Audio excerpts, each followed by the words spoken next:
Fitnah terhadap Bunda Maria dalam gereja Katolik terjadi dalam beberapa kesempatan, termasuk dalam buku-buku yang saya temukan sinopsisnya dalam tulisan ini. Pace bene, masih demi culpa. Para sahabat, kita mau berbicara tentang Bunda Maria yang disalah mengerti oleh orang-orang bukan Katolik. Sebelum saya lanjut, jangan lupa mengikuti renungan masa Prapaskah pertama di video Minorsum, linknya di bawah ini. Semoga bermanfaat. Sementara di sini kita berbicara setahu kita tentang apologetika, di Minorsum kita berbicara tentang renungan-renungan yang sebisa mungkin berguna bagi hidup rohani kita. Ada beberapa kutipan dari buku yang memfitnah Maria dalam gereja Katolik. Yang pertama, ada buku dengan judul Jalan Gereja. Kiranya bisa kita terima ini sebagai informasi yang baik. Saya ambil dari buku Romo Monsignor Pitt yang membuat keterangan tentang Maria di buku ini. Begini kata buku Jalan Gereja itu di bab ke-8, di halaman 6 dari buku itu. Gereja di Tiatira dan ajaran Isabel mempunyai dua keistimewaan: berzina dan menyembah berhala. Sepertinya ini yang dimaksud adalah gereja kekristenan itu. Agama Buddha memiliki Dewi Kuan Im, orang Yunani menyembah Dewi Venus. Karena orang Katolik tidak menemukan dewi yang dapat mereka sembah, akhirnya mereka mengangkat gadis Maria sebagai dewa agama Kristen mereka. No, Maria bukan dewa. Maria is just a woman, a lay woman, wanita biasa. Bukan setengah Allah, bukan setengah dewa. Tetapi Maria menunjukkan bagaimana seorang Kristen beriman. Dengan berkata, Ecce ancilla Domini, via mihi secundum verbum tuum. Lihatlah, aku ini hamba Tuhan, terjadilah padaku menurut perkataanmu. Fitnah yang pertama ini selesai, kita tidak menganggap Maria sebagai dewa atau dewi, tetapi sebagai manusia biasa. Lalu ada buku lain dengan judul Roman Catholic Christian. Apakah Katolik Roma itu Kristen? Begini katanya di buku itu. Maria yang diajarkan oleh orang-orang Roma Katolik semula disebut Venus. Tidak ada itu. Itu dimulai ketika Semiramis dalam agama Babylon kuno menjadi seorang dewi. Lalu di negeri-negeri lain ia disebut Isis, Venus, dan sebagainya. Begitu dikatakan dan kemudian katanya di gereja Katolik Roma itulah Maria. It doesn't true. It is not true. Maria bukan dewa, bukan dewi. Dia dipandang sebagai manusia biasa dalam gereja Katolik. Tidak lebih.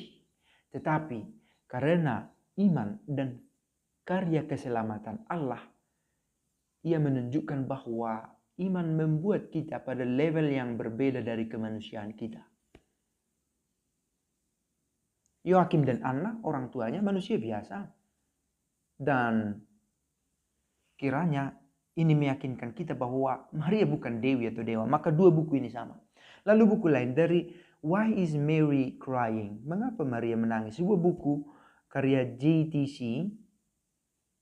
Lalu ada poin-poin di sana dan poin kedua mengatakan sewaktu Katolikisme Roma lahir sekitar tahun 300, para pemimpin mengetahui bahwa jika mereka mengambil alih penyembahan Dewi Ibu ke dalam sistem agama mereka, maka tak terbilang jumlah orang kafir akan masuk ke dalam Katolikisme. Jadi buku ini menganggap bahwa pengistimewaan Maria bertujuan untuk mengangkat rating kekatolikan supaya disukai para kafir. Memang ada yang istimewa dalam diri Maria, maka kita pantas mengapresiasinya. Karena itu kita bersyukur bahwa kita mengenal Maria yang lewat rahimnya sabda menjadi daging. Yesus putranya itu benar-benar menunjukkan kepada kita Allah itu siapa. Dalam kata dan perbuatannya. Tidak ada kata dan perbuatan Yesus yang pada zaman sekarang menjadi skandalum, menjadi sandungan. Sehingga orang perlu membuat tafsiran istimewa supaya benar-benar mengerti bahwa Yesus itu Allah. Tidak ada sandungan. Keadaannya mati di salib, kata-katanya menanggung sengsara, all is positive. Semua positif dalam kenyataan iman. Dan itu kita terima. Lalu ada buku lain dari buku dengan judul Agama Rahasia Babylon. Dikatakan di sini salah satu contoh yang menyolok bagaimana penyembahan berhala Babilonia telah berlanjut sampai sekarang. Dapat kita lihat dari cara gereja Romawi menciptakan pemujaan Maria sebagai ganti pemujaan Dewi Ibu. Di berbagai negara di mana penyembahan ini tersebar, ibu dan anak itu disebut dengan nama yang berbeda-beda. Akibat bahasa telah dikacau balaukan di Babel, dia mencoba membuat pendasaran Alkitabiah dari perjanjian lama. Bangsa Cina mempunyai dewi ibu yang disebut Xingmo atau Bunda Suci.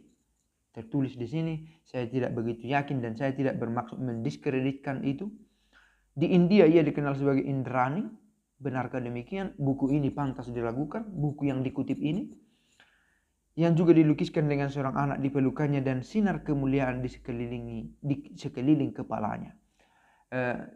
Sekali lagi bukan ranah kita, tetapi si penulis buku yang memfitnah Maria ini mencoba mencari benang merah antara agama yang satu dengan yang lain tentang adanya dewi kafir dengan anaknya.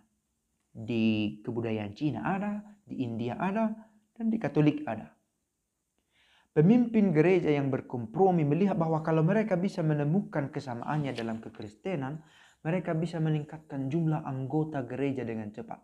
Saya bahkan tidak terpikir untuk menghubungkan itu, membuat suatu sinkretisme antara kebudayaan Cina, India, dan kekatolikan. Tidak terpikir sampai akhirnya membaca buku yang menyesatkan ajaran Mariologi ini. Tentu saja Maria, ibu Yesus paling masuk akal buat pilihan mereka. Kata buku ini, sampai zaman Konstantin, tak seorang pun memandang Maria sebagai ilah. Maria tidak ilah. Dia memiliki sifat ilahi. Dan kita manusia memiliki sisi itu karena Allah bersama kita. Kita hanya setumpuk abu, tetapi karena neves dari Allah, kita menjadi bagian dari karya ilahi Allah. Dan itu katanya menjadi doktrin resmi dalam satu konsili. Para sahabat, orang yang tidak mengerti dan tidak berniat mengimani akan mengatakan banyak hal. Tetapi kita, dari pihak kita, tetap melihat kebaikan dari Maria. Itu yang terutama. Apa yang baik dari diri Maria yang bisa kita teladani. Syukur kepada Bunda Gereja memberi kita ruang untuk mengeksplor, untuk menginternalisasi apa yang indah dalam diri Maria. Bukankah kita pantas bersyukur gereja mengakui itu? Semoga apa yang Maria pernah lakukan dalam hidupnya menginspirasi, memotivasi, menyemangati kita, membakar semangat kita untuk tetap beriman, berserah kepada Allah dengan berkata, aku ini hamba Tuhan, terjadilah padaku menurut perkataanmu. Iuvante Deo vincimus, dengan pertolongan dari Tuhan kita menang. Pace e bene.